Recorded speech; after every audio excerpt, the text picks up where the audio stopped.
Magandang umaga po muli. Ito po si Bishop Fred Riego ng Solid Rock Bible Baptist Church at narito tayo sa ating programa, Ebanghelyo, ang tanging kapangyarihan ng Diyos sa kaligtasan. Ito po ay nasusulat sa Romans chapter 1 verse 16, sapagkat hindi ko ikinakahiya ang Ebanghelyo ni Kristo, sapagkat ito ang kapangyarihan ng Diyos sa kaligtasan sa bawat isa na sumasampalataya, una sa Hudyo at kayo din sa Griego. Ngayong umaga po ang ating pag-uusapan ay tungkol sa kapanganakan ng ating Panginoong Kristo. Ang pamagat po ng ating pag-aaralan, Jesus ang itatawag sa Kanya, meaning ang Diyos na aking tagapagligtas. Ito po ay makikita natin sa Matthew chapter 1, verse 21 hanggang 25. And she shall bring forth a son, and thou shalt call his name Jesus, for he shall save his people from their sin. Now all of this was, it might be fulfilled, which was spoken of the Lord by the prophet, saying, Behold, the virgin shall be with child, and shall bring forth a son, and they shall call his name Emmanuel, which being interpreted, God is with us. Then Joseph, being raised from sleep, did as the angel of the Lord had bidden him, and took unto him his wife, and knew her not, that she had brought forth her firstborn son, and he called his name Jesus. Number 1, sabi po rito, ang hula ni Propeta Isaiah ay natupad. Ito po ay pinag-aralan natin noong mga nakaraang Sabado na iuhula yung kapanganakan ng Panginoon. Sabi rito, isang birhen ang manganganak. Ang ibig sabihin po ng isang birhen ay manganganak, siya po ay hindi ginalaw ng lalaki o ni Joseph. Ibig sabihin, ang kapanganakan ni Jesus Christ ay virgin birth. Kasi hindi po nagalaw ni Joseph si Mary. Sa pamagitan po ng Banal Espiritu, siya po ay nagdalang tao. At sabi po rito, isang batang lalaki ang ipapanganak. Yan po ay nakahula sa Isaiah chapter 9 verse 6. Yan po yung ating pinag-aralan noong nakaraan. Then sabi po rito, Jesus ang itatawag sa Kanya.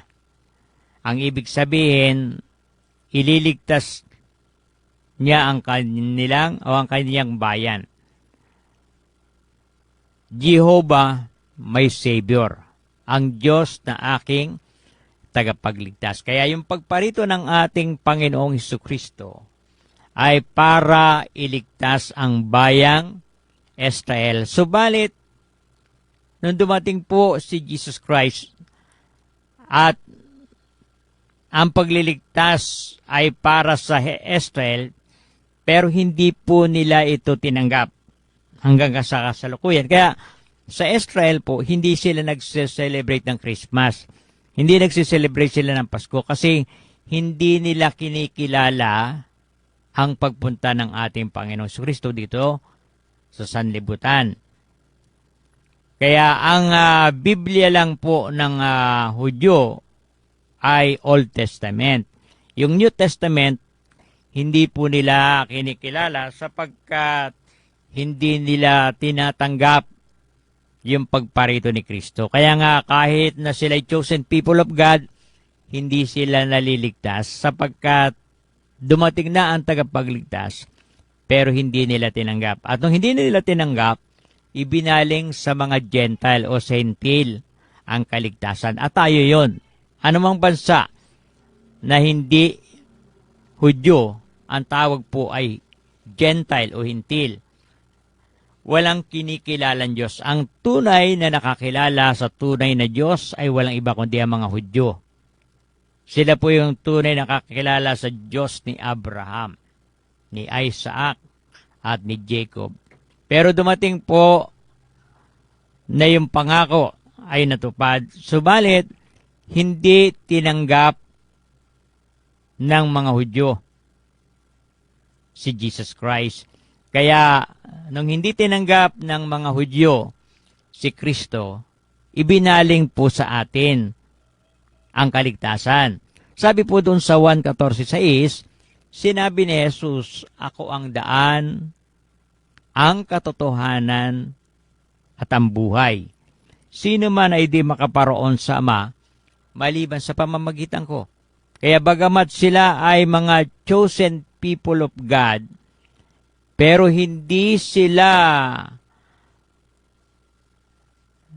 nakakilala ng tama sa Panginoon.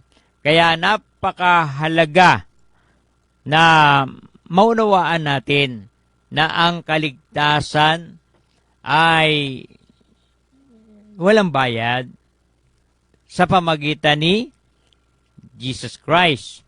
Kaya mahalaga po na maunawaan natin na kaya tayo naligtas hindi dahil sa ating ginawa, kundi dahil sa ginawa ni Kristo. Kaya kahit chosen people of God ang mga Hudyo, dahil hindi nila tinanggap si Kristo, hindi po sila naliligtas. Kaya mahalaga po makilala natin ang Panginoon ng personal. Dahil walang ibang paraan ng kaligtasan maliban kay Kristo. Siya ay Diyos na nagkatawang tao, namatay sa krus para bayaran ang ating kasalanan. Yung dugo na pumatak sa kanyang mga kamay, sa kanyang ulo, sa kanyang mga paa, sa kanyang tagaliran, yun po ang lumilinis sa ating kasalanan. Kaya, yung kapanganakan ng Panginoon, yun ay unang hakbang lang. Kasi ang Ebanghelyo, si Kristo ay ipinanganak, si babalik. Kaya yung pagdating ni Kristo, yun yung kapanganakan kanya. At kaya siya ipinanganak tawang tao para dahil kung walang pagkabuhos ng dugo, Hebrews 9:22 sabi ron, kung walang pagkabuhos ng dugo, walang kapatawaran ng kasalanan. Kaya si Kristo nagkatawang tao kasi hindi pwedeng ipako sa krus ang Espiritu. Ang Espiritu. Kaya para magkaroon ng tinatawag na pagkabuhos ng dugo, si Kristo ay nagkatawang tao. Kaya doon sa pangalang Jesus, ang ibig sabihin po niyan, Jehovah, my Savior. Na ang ibig sabihin, ililigtas niya ang kanyang bayan. Then ikalawa, sabi diyan, o letter B, Diyos na tagapagligtas. Ang Diyos ay nagkatawang tao. Tapos naging tao. Hindi po yun tao naging Diyos. Hindi pwede yun. Pero ang Diyos, pwedeng magkatawang tao. Kaya pag tinanggap natin si Kristo bilang ating Panginoon at sariling percent, maliligtas tayo kasi ang kanyang pagkakatawang tao at ang kanyang kamatayon sa krus, yun ang ating kaligtasan. Kaya nung si Kristo ay nakapako sa krus, sinabi ng Panginoon sa 6 na wika, naganap na. Natapos na. Alin ang naganap na? Alin ang natapos na? Ang pagbabayad na ginawa doon sa krus ng tanggap natin si Kristo, 100% sa langit at tayo pupunta kasi tapos na siyang magbayad. Kaya sabi dito, letter B, Diyos na aking tagapagligtas.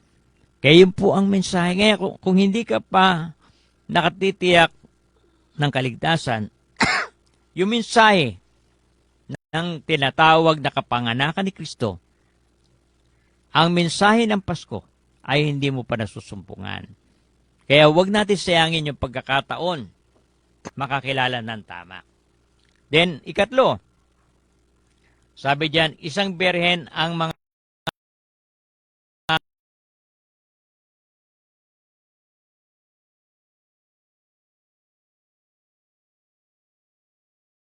anak ng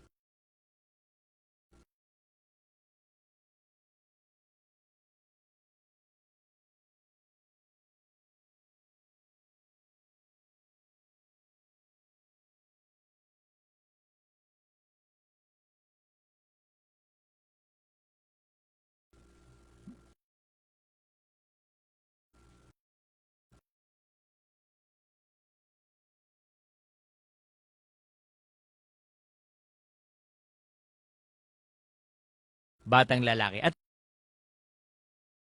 ito po natupad.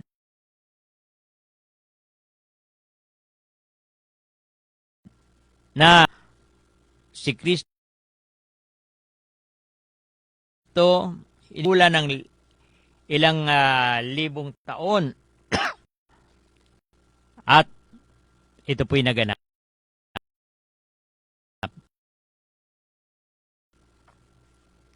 Na ang ibig sabihin, ang salita ng Diyos ay totoo.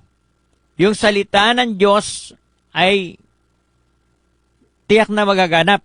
Kaya mahalaga po na maunawaan natin.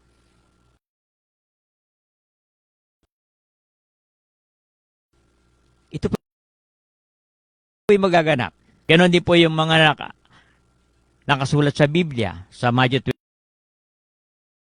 24 na darating ang katuparan ng pagbabalik ng Panginoon. Ikalawang pagbabalik, unang o yung kapanganakan niya, yung unang pagbabalik niya rito, nagkatawang tao. Then, ikalawang pagbalik niya sa krus ng Kalbaryo. At yung kaligtasan na totoo, walang bayad, matatanggap mo. Kaya sumabay kayo sa maikling panalangin. Pag sinabi kong Panginoon, sasabay kayo at kailangan galing sa puso. Tayo po'y manalangin. Panginoon, sa umagang ito, inaamin ko po na ako'y makasalanan. Wala akong magagawa kung wala ka sa buhay ko. Nagsisisi ako sa lahat ng aking kasalanan at tinatanggap kita na aking Panginoon at sariling tagapagligtas.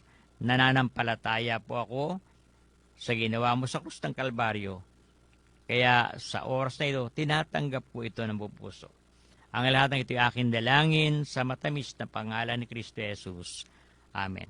Sabi sa John 1:12, datapwat ang lahat na sa kanya'y nagsitanggap ay pinagkalooban niya sila ng karapatan ng pagiging anak ng Diyos sa makatwid bagay ang sumampalataya sa kanyang pangalan. Sabi po sa 1 John 5:14, and this is the confidence that we have in Him, if we will ask according to His will, He heareth us. Kaya kapag tinanggap natin si Kristo, ang Panginoon ay kasama natin at naninirahan siya sa atin. Kaya mahalaga po na meron tayong pangunawa. Naniniwala tayo na kaya si Kristo nagkatawang tao upang iligtas tayo. Sabi po doon sa Romans 17, ang pananampalataya ay namumula sa pakikinig. At yun ay sa pakikinig ng salita ni Kristo. Tapos na po siyang magbayad. Tapos na siyang mamatay sa krus. Ang gagawin lang natin, tanggapin ng buong puso. Kaya kung inaalala natin na isang araw siya ipinanganak at isang araw siya namatay sa krus, pero isang araw siya muling nabuhay at muling babalik. Kaya, yung pagtitiwala po natin sa salita ng Panginoon ay dapat malinaw.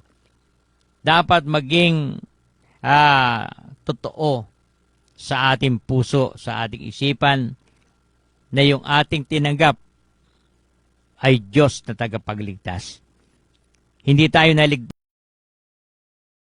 dahil sa ating ginawa.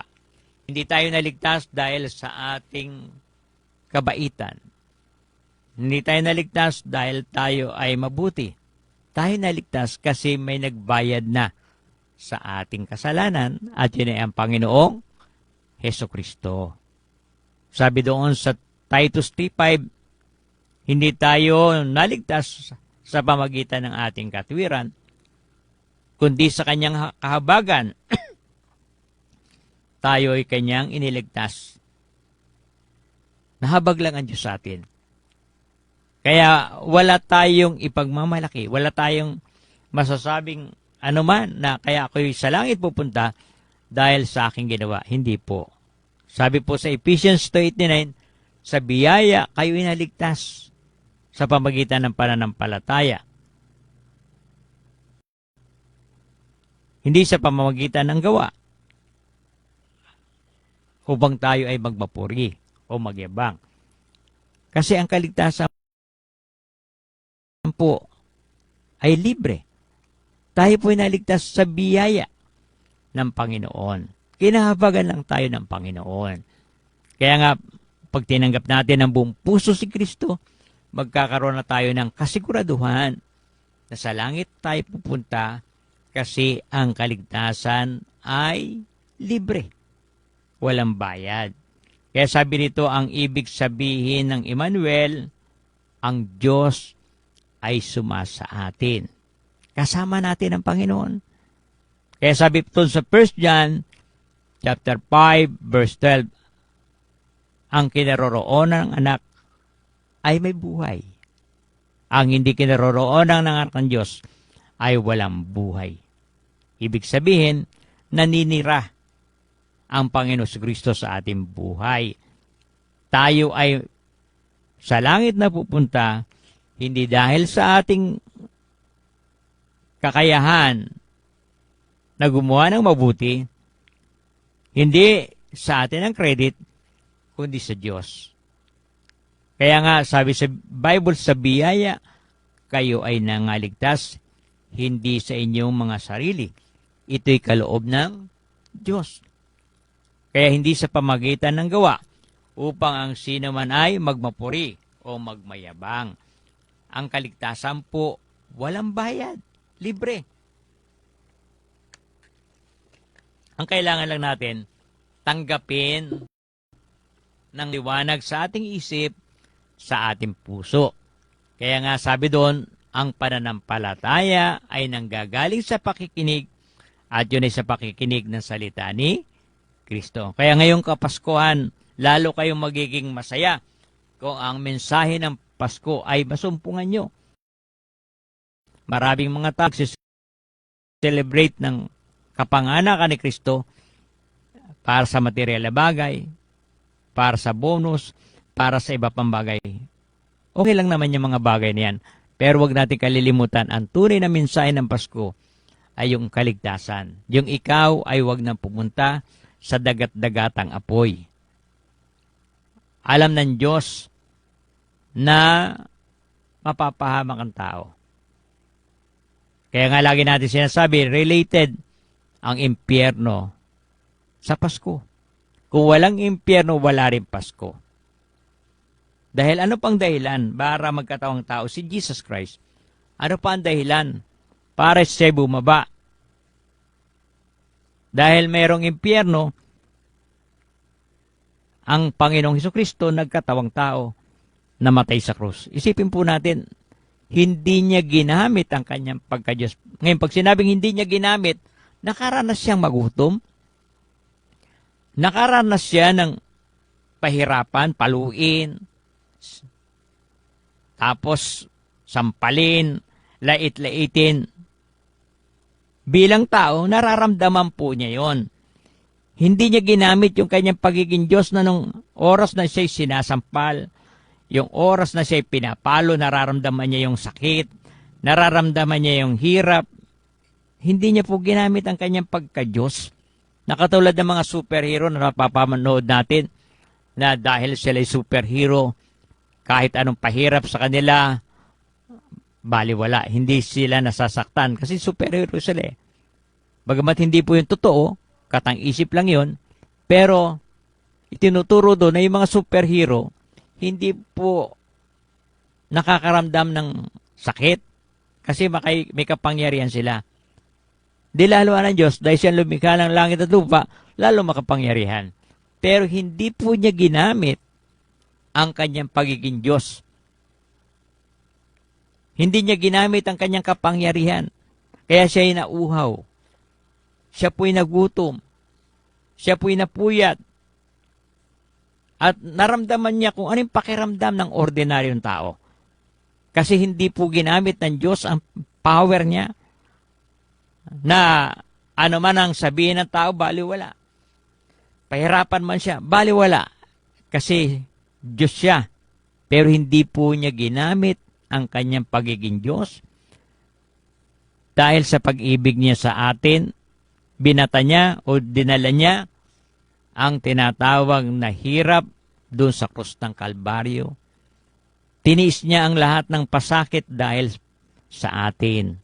Ngayon, kung palalampasin natin yon, binaliwala natin yon, tayo rin po ang mapapahamak. Kaya doon sa aming tagapakinig na wala pang katiyakan ng kaligtasan at sarili yung kinakaasa, hindi po namatay sa krus ang reliyon. Hindi ang reliyon ang tagapagligtas. Si Kristo ang tagapagligtas.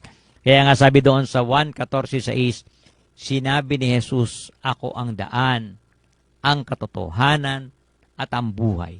Sino man ay di makakarating sa Ama, maliban sa pamamagitan ko. Kaya siya yung tagapagligtas. Hindi ang reliyon. Hindi ang mabuti nating gawa, kundi si Jesus Christ na bumaba, nagkatawang tao, upang tayo'y maligtas. Kaya huwag nating sayangin ang pagkakataon na ibinibigay ng Diyos. Kaya kung napapakinggan mo ang ating programa, saan lugar ka man naroon, maaari nakakapanood ka sa Marinduque News sa ating YouTube. At ganoon din sa Lucky 7 Cable 3, nanonood ka. Sa radyo natin, nakikinig ka. Ngayon, pag-isip-isipan mo, ang kaligtasan ay walang bayad. Libre. Ang kailangan mo lang magtiwala kay Kristo. Sinong Kristo? Yung totoong Kristo, nagkatawang tao. Diyos na nagkatawang tao. Maraming nagtuturo ng ibang Kristo. Pero, yung Kristo na nagkatawang tao, namatay sa krus, yun ang tatanggapin mo ng buong puso. Na kapag tinanggap mo, sa langit ka na pupunta kasi ang kaligtasan ay walang bayad, libre. Ang kailangan mo lang magtiwala ng buong puso na si Kristo ang iyong tagapagligtas. Kaya maliwanag po sa ating pinag-aaralan na ang ibig sabihin ng kapanganakan ni Kristo ay ating kaligtasan. Si Kristo na aking tagapagligtas. Kaya mahalaga na kilala natin ng lubusan ang Panginoon. At sa ating pagpapatuloy, binabati natin ang ating mga kaibigan pastor sa Luzon, Visayas, Mindanao. Binabati natin si Dr. Edwin Tan, si Dr. Perry Marasigan, si Bishop Rubel Solesa ng NCP. At ganoon din, binabati rin natin ang mga kaibigan natin sa Canada, Pastor Vincent, Pastor Arnold. Ganon din ang mga kaibigan natin sa US, Pastor Gentry, Pastor John Pisanya, Sister Olive, si TJ, si Tricia. Ganon din si Pastor Mike Alves, Sister Joanne, at iba pa nating kaibigan dyan sa US. Binabati rin natin ang ating mga kaibigan dyan sa Australia. Ganon din sa Africa, sa India. Ganon din sa Bangladesh, Thailand, Cambodia, Vietnam, at sa 21 missionary around the world na ating mga sinusuportahan. Ganon din mga kaibigan natin dyan sa Europe, ganon din sa Middle East, at sa iba pang mga bansa. Binabati rin natin sa oras na ito si Pastor Ansel Lucena, ang Project 8 Bible Baptist Church, ang lahat ng mga misyon at churches na galing Project 8. Binabati natin ng magandang umaga. Binabati rin natin si Ate Ali, si Ate Annie, si Ingo, si Eleanor, si Jefferson at si Emily. Ganoon din si Ate Raquel, si Kuya Jimmy, si Ate Babe, si Elizabeth, si Chel, si Nunoy, si Susan, si Clark, si Blaine, si Jam at si Oliver. Pinabati rin din natin si Mayora, Mayor Army si Carion, DC Carion. Binabati rin natin ang ibang may kaarawan nitong looban na linggo. Binabati rin natin ang lahat ng ating mga kaibigang pastor sa Metro Manila at ganoon dito sa Marinduque. At ganoon din binabati rin natin ang iba pa nating mga kaibigan. Tayo po ay manalangin sumandali. Dakilang Diyos na makapangyarihan sa lahat sa umagang ito. Nagpapasalamat kami sa kabutihan mo sa bawat isa sa amin. Patuloy na pinapanalangin namin, O Diyos, ang aming bansa, ang aming Pangulo. Gabayan mo po siya at patuloy ikaw magbigay sa kanya ng pagtatagumpay. Ganon din po ang aming governor, congressman, mayor, ganon din po si PD. Ganon din po pinapanalangin namin ang mga may karamdaman, ang mga mabibigat na dalahin sa buhay, at higit sa lahat yung sila makakilala sa iyo at maligtas. Ang lahat nito ay aming dalangin sa matamis na pangalan ni Kristo Jesus. Amen. At sa ating mga pagbati, una sa lahat binabati ko ang aking may bahay, si Sister Jenny, si Jemima, si Roland, yung aking bagong apo, si Sophia. Ganon din binabati rin natin si Joy, si Jabez, si Sia, si Ian, si Jaylin, si Parts. Ganon din binabati rin natin si Ledor, si Argel, si Cristel, si Kim, at sa lahat ng member ng Solid Rock Bible Baptist Church. Binabati rin natin ang bagong PD, si Colonel Cornelio C. Taneda Jr. Binabati rin natin ang mga taga PSWDO, MSWDO, ang taga Motor Trade, ang mga taga Malindig Institute, Batch 81, at ganoon din ang Dibilla Alumni, ang PBAID, ang Speed Media.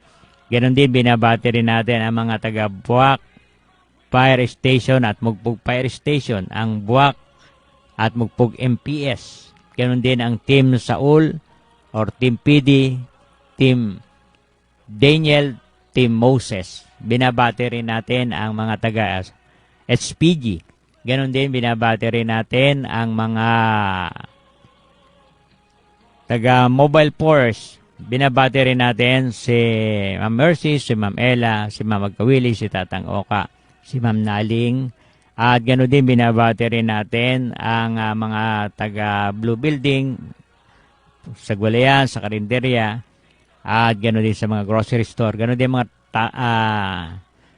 tricycle driver at jeepney driver. Binabati rin natin ang mga kapitbahay natin dyan sa Tampos, ganoon din ang ating mga kasamang Lupon. Binabati rin natin ang iba pa nating mga tagapakinig sa iba't ibang lugar, tagapakinig natin sa Mugpog, ganoon din sa parte ng Sibuyaw, Malibago, Tumagabok, Tambunan, Sihi, at sa iba pa naabot ng ating programa. Ganon din ang mga nanonood sa Marinduque News, sa Lock 7 Cable Channel 3, at sa iba pa na nakakapanood ng ating programa. Ito po muli si Bishop Fred Riego na nag-aanyaya sa inyo every Sunday 9 to 12, Wednesday 6:30 at Friday 6:30. At yung ating partnership, yung GCash number natin, 099-5543-6598. At every Saturday, 11 to 11:30. Magandang umaga at ang pagpapala ng Panginoon ang sumaating lahat.